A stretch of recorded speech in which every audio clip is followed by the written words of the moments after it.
Alhamdulillah.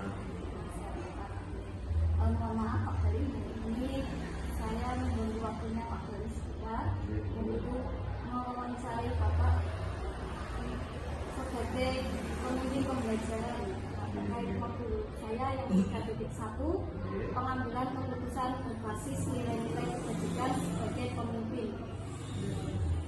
Dan mungkin Bapak sebagai kepala sekolah ini harus memutuskan suatu kasus yang terjadi di lingkungan sekolah, sehingga harus memutuskan keputusan yang paling tepat terkait dilema etika. Pernah tidak Bapak menghadapi dilema etika selama menjabat sebagai kepala sekolah? Sebelumnya saya itu kan diberi amanah oleh yayasan itu kan menjadi KS, berarti 3 bulan berjalan 4 bulan ini. Nah, selama 3 bulan itu kaitan dengan dilema etika tentunya pasti ada, apalagi di lingkungan sekolah SMP Muhammadiyah Budi Amel Gading itu kan termasuk yayasan Muhammadiyah itu kan memang besar, yayasan terkaya di Indonesia gitu kan, di luar di dunia internasional benarnya. Namun kebetulan SMP kita ini, SMP Muhammadiyah Budi Amel Gading ini termasuk sekolah kecil. Harapan saya sendiri sih meskipun sekolah kecil tapi umum. Nah, terus kaitan dilema etikanya itu, yang pertama dulu saya pernah ikut pengajian atau rapat di PDN Pemalang. Itu kan dari PDN sendiri itu memberi saran kepada kepala sekolah yang ada di sana kaitan dengan gaji guru atau honor guru. Kalau bisa honor guru itu dinaikkan, itu kalau bisa, tapi harus dipisahkan, walaupun sedikit harus dinaikkan.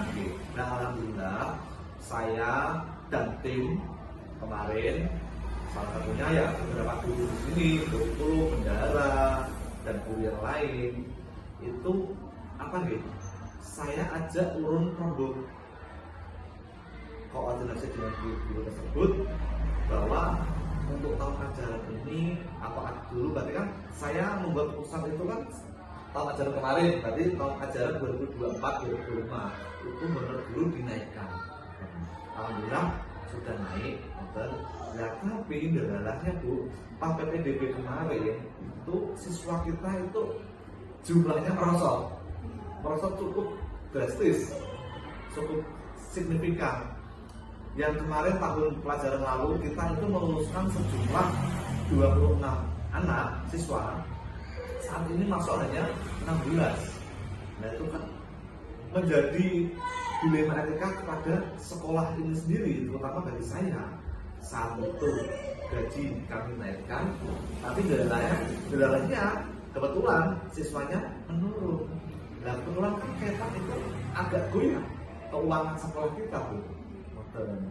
Nah, otomatis kalau siswanya menurun, pasti kan dana bos pun juga menurun, sedangkan kebutuhan nambah atau naik karena gajinya tadi naik. Nah, itu salah satu dilema etika yang ada di sekolah kami. Terus yang kedua, Bu, yang kedua gini, kaitan bapak ibu guru atau pengajar atau karyawan yang ada di SMP sini. Ada, aku kan sedikit cerita gini, kemudian ada beberapa guru mungkin yang datangnya sering siang.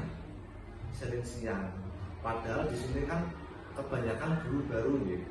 Guru baru itu 8.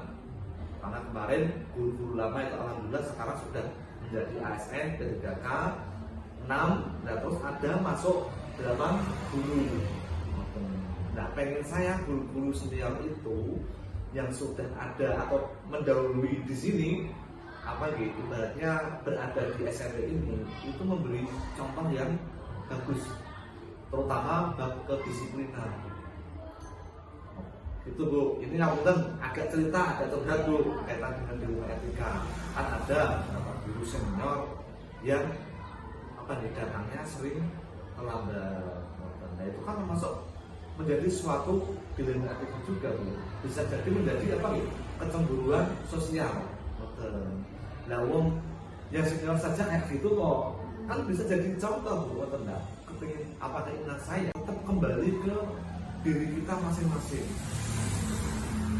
Kalau saya misalnya saat itu saya diamali sebagai KS, meskipun saya sering saling mengingatkan, selalu saya ingatkan, kalau beliau-beliau itu tidak bisa mengontrol dirinya sendiri kan susah, mau tentu. Nah, itu yang kedua. Mungkin kaitan dengan etika sekolah SMP Muhammadiyah 7 Amal Gading, selama saya menjabat atau diamanai sebagai KS, baru 2 itu yang saya lihat. Tapi belum tahu nantinya seperti apa, karena kan perjalanan saya masih cukup panjang sampai 2028. Yang saya tangkap dari Pak Gal ini, tapi pernah Jelas pernah. Nah, etika ini dengan background orang yang mungkin kita jumpai sehari-hari. Mungkin ada 2 kasus yang Bapak sampaikan mengenai donor dulu, gaji yang naik tapi sesuatu menurun. Yang satunya mungkin tentang kehadiran atau kedisiplinan. Baik Pak, untuk selama ini bagaimana Bapak mengidentifikasi kasus-kasus yang merupakan dilema etika atau rujukan moral? Ini Bu, tentunya saya juga berusaha semaksimal mungkin, contohnya kaitan dengan rujukan moral itu, terutama kepada diri saya sendiri dulu. Saya harus memberi contoh kepada teman-teman yang lain, agar saya kalau mengingatkan teman-teman yang lain tidak menjadi bumerang kepada diri saya sendiri.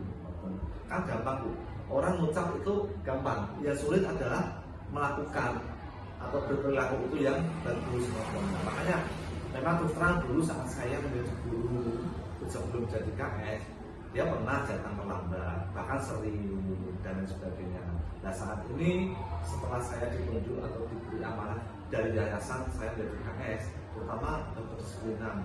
Selagi saya tidak ada kesibukan di rumah, bahkan misalnya ada kesibukan di rumah, saya juga harus pandai-pandai mengatur waktu untuk datang lebih pagi, biar tahu mengontrol teman-teman semua seperti apa sih, biar tahu lah semua. Jadi saya sendiri harus memberi contoh dulu. Ya Bapak sebagai role model Gitu.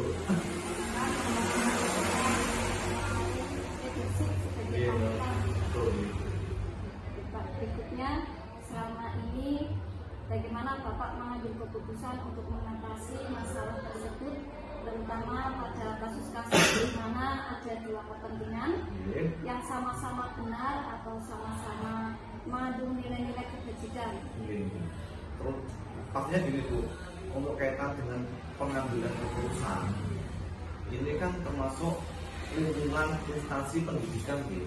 Di dalam pendidikan itu sendiri kan banyak warga SMP Muhammadiyah 7 Amal Gading. Kalau saya mengambil keputusan itu saya berusaha semaksimal mungkin atau berusaha tidak mengambil keputusan secara sepihak. Misalnya ada satu permasalahan A, nah tetap saya harus menunjukkan dengan kurikulum, dengan bendahara atau dengan BK, guru BK atau dengan guru yang lain yang bisa saya ajak lakukan. Karena kan ini kan kaitannya dengan orang banyak Bu. Jadi tidak bisa saya mengambil keputusan itu sendiri. Saya kata dengan saya coret, dengan saya nojamkan, ya tidak bisa seperti itu Bu. Atau siswa ada datanya sering terlambat atau nakal atau gimana, langsung saya keluarkan, ya tidak bisa, tidak boleh. Aturan-aturan di Guru Merdeka tidak boleh mengeluarkan anak secara sepihak. Harus kita rembuk dulu, kita cari tahu permasalahannya apa, atau barangkali di rumah ada masalah dan sebagainya. Ya kita rembukan semua untuk kaitan memecahkan masalah tersebut. Kalau sudah fix, sudah tahu, nah kita baru memecahkan masalah atau mengambil keputusan atau tindakan. Kemudian berikutnya itu langkah-langkah atau prosedur seperti apa yang Bapak biasa lakukan selama ini. Langkah-langkah atau prosedur kaitan dengan permasalahan itu tadi sebenarnya kurang lebih ya seperti jawaban saya tadi Bu. Intinya kalau ada masalah, entah itu masalah dari rekan guru, masalah dari murid atau siswa, atau bahkan dari wali siswa, kita mediasi bareng, kita duduk bareng, rembuk bareng, apa sih permasalahannya, apa sih seperti dulu. Nanti kita selesaikan bareng-bareng. Misalnya ada anak siswa itu dilalah, setelah berjalan 2 tahun di sini, berarti dapat misalnya dulu kan mungkin orang tuanya usahanya lancar, bagus, tiba-tiba kok Allah berkehendak lain, usahanya mungkin berkurang atau bahkan bangkrut. Nah otomatis kan terkendala pada biaya untuk pendidikan, apalagi sekolah swasta. Kalau kita hanya mengandalkan dana bos itu kan tidak cukup Bu. Kita swasta kecil pasti ada kalau istilah di SMP kami itu infak, entah itu SPP atau yang lain itu ada, karena untuk menunjang kelangsungan operasional pada SMP kita. Nah, ternyata kan anak itu barangkali yang orang tuanya tadi drop kaitan dengan usahanya, itu kan kita direbut bareng. Biasanya kan anak kalau seperti itu bayarnya susah, dan sebagainya susah, atau biaya SPP-nya itu molornya banyak, atau tidak jatuh temponya itu terlalu ke belakangnya jauh Bu, sampai bulan-bulan tidak dibayar. Nah itu kan termasuk permasalahan juga Bu. Nah kita bareng, ada apa sih, kita cari tahu ke masyarakat, apalagi siswa kita adalah itu yang sekolah di sini itu ruang lingkup SMP kita sendiri, dan insya Allah kita itu lebih gampang mencari tahu permasalahan yang ada di sekolah kita kaitan dengan siswa tadi. Kalau dengan guru, kalau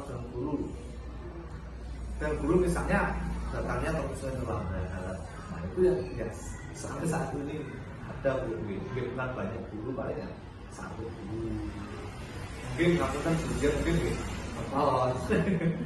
tapi semoga saja, dan kita amati dulu lah. Tetap saya sebagai leader di sini yang diawali sebagai KS, tetap saya mengingatkan, intinya pertama mengingatkan diri sendiri dan mengingatkan kepada yang lain. Kenapa sih kita cari masalahnya bareng-bareng?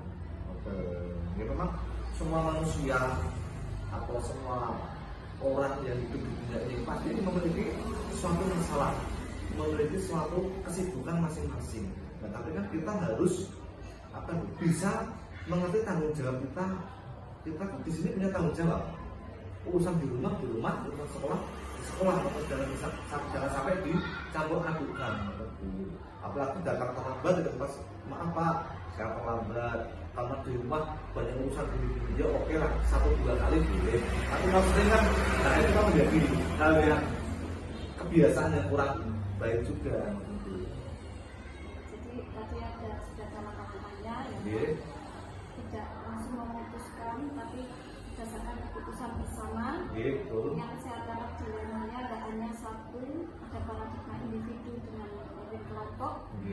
Dan jangka panjangnya kalau dipertahankan seperti ini, kalau tidak ya nanti. Berikutnya hal apa saja yang selama ini Bapak dari menganggap efektif dalam pengambilan keputusan pada hal apa saja yang saya anggap efektif? Kalau selama 3 bulan berjalan 4 bulan ini, hal efektif sebelumnya sih belum begitu terlihat namun kan tahun pelajaran kemarin gaji sekian, tahun pelajaran sekarang gaji naik. Nyatanya pertama saya bilang ke yang saya contohkan ke guru senior dulu atau guru yang sudah ada di sini dulu. Kan seharusnya kalau kita berpikir kemanusiaan, manusiawi, kalau sudah ada apresiasi honornya dinaikkan, seharusnya kan apa nih, kita sebagai manusia, oh gajiku saya ini wes diundake, berarti aku harus disiplin, kinerjanya harus lebih bagus, aku harus meningkatkan, itu keinginan saya seperti itu. Namun efektifnya itu sampai saat ini belum begitu terlihat. Nah, jadi saya butuh proses. Tetap saya akan mengamati 1 hari, 2 hari, 3 hari sampai seterusnya nanti. Sementara ini saya amati dulu. Nah, pun yang namanya manusia hidup kan kadang iman kita kan naik turun gitu. Nah, makanya itu saya mengamati dulu. Barangkali beliau itu masih agak males atau masih banyak masalah, meskipun sebenarnya masalah di rumah tidak boleh dibawa ke sekolahan, tapi nggak pun kita manusiawi gitu. Kadang di rumah ya tetap masih ada dibawa ke sekolahan, itu manusiawi. Nah, sementara itu masih saya amati dulu. Jadi kaitan dengan keefektifan itu belum begitu terlihat apa mencolok, atau mungkin terlihat sih ada, cuma belum bisa saya jelaskan secara real. Dan selama ini hal apa saja yang merupakan tantangan dalam pengambilan keputusan pada kasus kaitan dengan hal-hal pantangan yang namanya mengambil keputusan atau pengaturan setiap instansi, dari misalnya dari kenegaraan sampai yang ke bawah, yang namanya keputusan pro kontra itu pasti ada gitu. Ada yang merasa dirugikan, ada yang merasa diuntungkan, itu pasti ada. Contoh kemarin saat pembagian jam mengajar, nah itu kan pro kontra pasti ada. Pak, kenapa kok saya dapat jam sedikit? Pak, kenapa kok saya dapat tugas tambahan ini? Pak, kenapa saya jamnya banyak? Itu kan ada. Tentunya yang apa nih? Saya mengambil keputusan itu, tetap saya menunjukkan dengan kurikulum. Jadi siapa saja yang harus saya beri jam banyak atau saya beri tugas tambahan banyak, siapa yang tidak, karena ada beberapa guru di sini Bu, itu ada yang istilahnya guru terbang, nyambang di sekolah lain, kan tidak fokus di sini saja. Ya mereka punya latar belakang masing-masing. Nah, setelah saya tanya, pengen saya sih sebagai KS karena mengambil keputusan ya, pengen aja ke sini, ada fokus di sini. Tapi namun mereka beberapa guru tersebut ada yang keberatan. Satu kendala dengan ekonomi. Namun untuk honor dulu itu kan kecil ya Bu. Jadi ya, saya agak sulit untuk apa nih mengambil keputusan itu. Pak tarik ke sini, saya tidak bisa ngasih honor yang sepadan. Tapi kalau beliau tidak bisa fokus di sini, saya ya juga bingung. Otomatis apa nih kegiatan sekolah ini agak singsal, agak terganggu rendah. Tapi tidak apa-apa. Alhamdulillah untuk guru-guru yang lain yang sudah fokus di sini, kinerjanya sudah bagus dan sudah membantu lah, saling membantu atau dengan kaitan apa nih keputusan atau yang saya ambil. Selanjutnya untuk ini, apakah Pak Galini memiliki sebuah tata cara atau jadwal tertentu dalam menyelesaikan masalah etika ini? Apakah Pak Galini langsung menyelesaikan di tempat atau memiliki sebuah jadwal untuk menyelesaikannya? Kemudian bentuk atau prosedur seperti apa yang Bapak jalankan? Ini kaitan dengan keputusan secara langsung gitu. Dan kalau sampai saat ini sih sepertinya belum sudah. Contoh misalnya ada salah satu rekan guru yang tidak disiplin, atau kan langsung saya ngomongi gitu kan Bu. Itu betul. Tetap saya melihat atau mengamati dulu. Saya juga berusaha mencari tahu kenapa sih datangnya terlambat. Aku kan dia dari tadi saya bilang terlambat terus. Karena memang gini, apa nih program saya yang utama itu pengen saya itu mengembalikan kepercayaan masyarakat di sekolah kita ini. Memang ya prestasi itu penting, tapi prestasi banyak di sini. Contohnya rapot mutu pendidikan di sekolah kita itu kan bagus, tapi apakah ada dampak ke masyarakat? Belum ada, Bu. Belum ada. Nah, masyarakat itu lebih lihat kepada guru, bahwa guru itu harus disiplin, harus masuk kelas terus, jangan sampai meninggalkan kelas atau sering jam kosong. Nah, itu kan bahaya juga. Kemarin banyak jam kosong. Apakah saya harus langsung mengambil keputusan? Boten.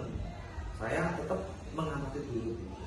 Nah, nanti mengamati dulu, melihat apa kondisinya seperti apa. Setelah saya mengamati, kok terlalu parah guru yang bersangkutan, baru saya omongin, kita duduk bareng. Bukan bermaksud saya omongin bentak-bentak, bukan. Ya kita cari masalah, cari tahu permasalahannya. Kenapa Bu kok sering meninggalkan kelas? Kenapa datangnya sering terlambat? Atau kenapa Bu pulangnya kok lebih cepat? Nah itu kan permasalahan yang ada sekolah kita. Jadi tidak langsung mengambil keputusan atau tindakan. Apa gitu? Termasuk ada jadwal itu, istilahnya apa gimana?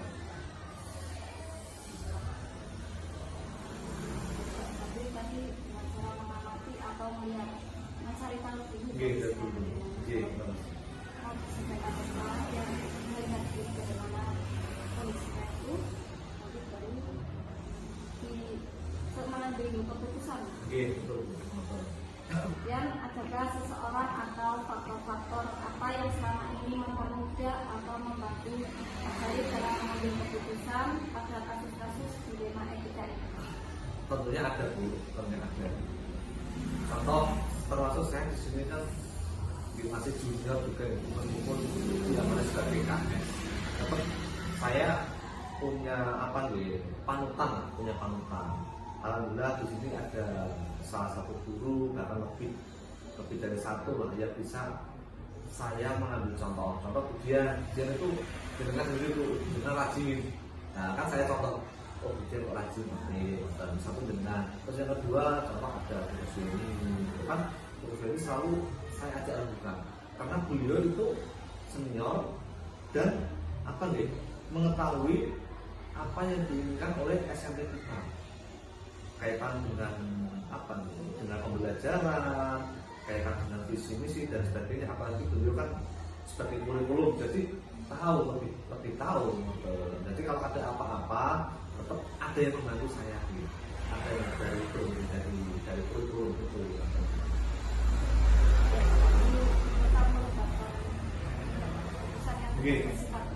Harus berdasarkan pertimbangan bersama. Dan dari semua hal yang sudah Pak Gali sampaikan, yang sudah kita bahas Pak, menurut Pak Gali pembelajaran apa yang bisa dipetik dari pengalaman Bapak dalam mengambil keputusan dilema etika ini? Kaitan dengan pembelajaran ini yang namanya kita mengambil suatu keputusan kaitan dengan dilema etika itu penting. Satu, yang namanya seorang leader itu harus punya kebijaksanaan, bukan hanya tegas, harus bijaksana. Bijaksana kan harus adil, harus adil. Jadi adil bab apa? Contoh adil bab adil bab aturan, adil bab jumlah jam ajar atau beban jam ajar, itu harus adil. Namun contohnya misalnya guru itu kurang disiplin, tapi saya kasih honor banyak, itu kan termasuk tidak adil. Itu harus bijaksana. Nah itu yang namanya pemimpin siapapun lah, kita harus memiliki jiwa yang bijaksana. Itu pelajaran yang saya petik selama mungkin 3 bulan atau jalan 4 bulan ini. Terima kasih Pak Gali untuk komunikasi ini. Saya mendapatkan banyak sekali pengalaman dan penguatan dari Pak Gali ini yang Bapak sudah lakukan. Insya Allah kita lain waktu bisa sama lagi. Terima kasih, saya mau pamit Kak Gali. Gitu. Assalamualaikum warahmatullahi wabarakatuh. Waalaikumsalam.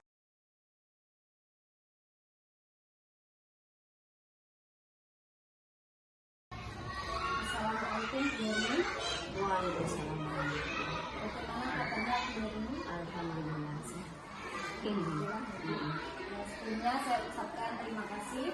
Ini pada hari ini Bu Nurmi sudah memiliki kesenggangan waktu sehingga kita bisa bertemu untuk melakukan wawancara terkait dengan tugas saya Ibu di modul 3.1 itu tentang dilema etika dan kehidupan moral yang mungkin Ibu sebagai kepala sekolah ini tentunya banyak pengalaman terkait tentang penanganan kasus-kasus baik itu yang kasus teknik ataupun guru-guru di sekolah, di mana pada kasus ini harus diputuskan dan kadang dalam mengambil keputusan ini ada dilema-dilema yang harus kita hadapi. Baik, ada beberapa pertanyaan yang akan saya ajukan kepada Bu Nurmi. Ini selama ini bagaimana Ibu dapat mengidentifikasi kasus-kasus yang merupakan dilema etika atau kehidupan moral? Bismillahirrahmanirrahim. Sebelumnya kami juga mengucapkan selamat datang kepada kalian yang sudah bisa di sini. Dilema etika. Ya, di sini kami di sekolah selalu menghadapi dilema-dilema, baik menghadapi siswa juga menghadapi orang tua murid. Iya, nah itu kadang-kadang memang sering muncul. Kalau di siswa kan seperti biasa antar kelas, yang di dalam kelas juga sering terjadi seperti itu. Orang tua juga sangat berperan dalam permasalahan ini. Kemudian selama ini bagaimana Ibu mengambil keputusan untuk mengatasi masalah terutama pada kasus-kasus di mana ada dua kepentingan yang sama-sama benar atau sama-sama mengandung nilai-nilai kebajikan. Dan yang mungkin menurut Ibu itu kasihan tapi masih butuh atau kira-kira diberhentikan atau bagaimana? Nah, itu bagaimana caranya Bu Nurmi memutuskan hal tersebut? Ini bicara siswa dulu ya.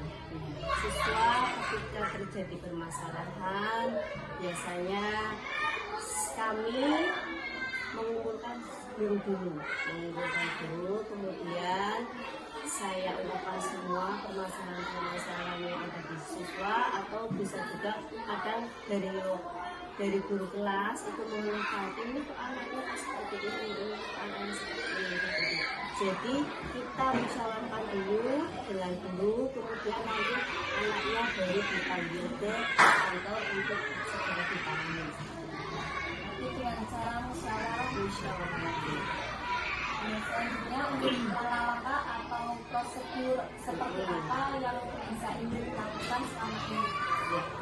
Langkah-langkah yang pertama itu tadi kita rapat dulu sama semua guru, agar semua guru itu tahu permasalahan yang terjadi di tiap-tiap kelas. Kemudian setelah itu anaknya kita panggil ke kantor untuk segera ditangani. Terus kadang juga kita memanggil orang tua. Iya, memanggil orang tua supaya orang tua itu tahu permasalahan yang terjadi dan supaya anaknya itu tidak mengulangi perbuatan-perbuatan yang tidak baik tersebut. Tadi sudah ada langkah-langkahnya melalui beberapa step, jadi tidak langsung memutuskan Betul. orang tua dan diberikan dulu. Iya. Kemudian berikutnya ini hal-hal apa yang selama ini Bu Nurmi menganggap efektif dalam pengambilan keputusan pada kasus-kasus dilema etika? Iya. Pada kasus-kasus dilema etika, hal yang perlu kami lakukan adalah biasanya kalau berkaitan dengan siswa, yaitu siswanya kita panggil, terus siswanya kita beri arahan. Kalau di SD kan tidak ada guru BP, ya. Jadi guru-guru yang sudah saya utus untuk menangani siswa. Jadi yang bersangkutan siswanya itu dipanggil ke kantor, kemudian diberi nasihat, diberi pengarahan untuk menyelesaikan suatu masalah. Kemudian hal apa yang selama ini merupakan tantangan dalam pengambilan keputusan pada kasus-kasus dilema etika? Hal-hal yang menjadi tantangan. Alhamdulillah di sini itu lancar kegiatannya. Kemudian hal-hal yang kurang dalam ini, anak-anaknya itu biasanya tidak sekali itu langsung kadang-kadang satu kelas pun anak-anak itu saja biasanya yang nakal atau yang etikanya itu. Jadi tidak hanya 1 atau 2 kali mereka ditangani, bahkan kembali 3 kali itu yang ditangani dari kami. Apakah ini memiliki sebuah kata-kata atau jadwal dalam sebuah penyelesaian masalah etika? Apakah ini langsung menyelesaikan masalahnya di tempat atau memiliki sebuah jadwal untuk menyelesaikannya? Biasanya kalau ada permasalahan tidak langsung kami selesaikan, tapi kami seperti tadi bersama guru-guru, kalau sudah itu tindakannya seperti ini, jadi hari berikutnya itu baru kita Kasus seperti ini mungkin ada tidak seseorang atau faktor yang selama ini mempermudah ataupun membantu diri dalam mengambil keputusan dalam kasus-kasus dilema etika ini. Ya, tentunya di sini peran guru, peran wali siswa, peran siswa dan wali sangat berpengaruh dan sangat membantu sekali dalam memecahkan permasalahan yang terjadi bersama. Guru, rekan guru dan wali murid.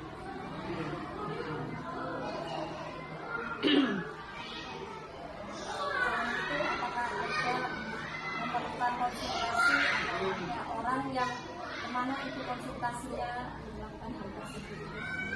Selama ini belum ada menyarankan dari teman-teman.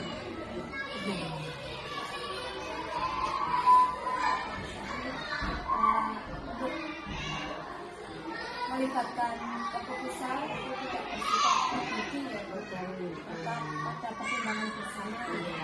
Dan dari semua hal yang sudah disampaikan, yang sudah kita bahas tadi, kira-kira pembelajaran apa yang dapat dipetik dari pengalaman pengambilan keputusan dilema etika? Pembelajaran yang utama dalam mengambil berarti kita dalam bermasalahan yaitu kita melibatkan unsur-unsur yang ada di dalam sekolah, baik itu guru-guru kelas, tidak hanya guru kelas, guru olahraga, guru pendidikan agama Islam, dan teman-teman semua juga melibatkan wali murid yang sangat berperan sekali di dalam musyawarah memecahkan Terima kasih atas waktunya hari ini. Dapat bersilaturahmi dengan Ibu Nurni, mendapatkan ilmu yang bermanfaat sekali ini. Sudah memberikan jawaban tentang bagaimana pengambilan keputusan itu. Mudah-mudahan jadi tidak hanya hari ini, nanti kedepannya juga kita bisa tetap bersilaturahmi. Insya Allah. Ya, saya juga tidak heran Bu, ini sampai saat ini SD Muhammadiyah ini menjadi SD yang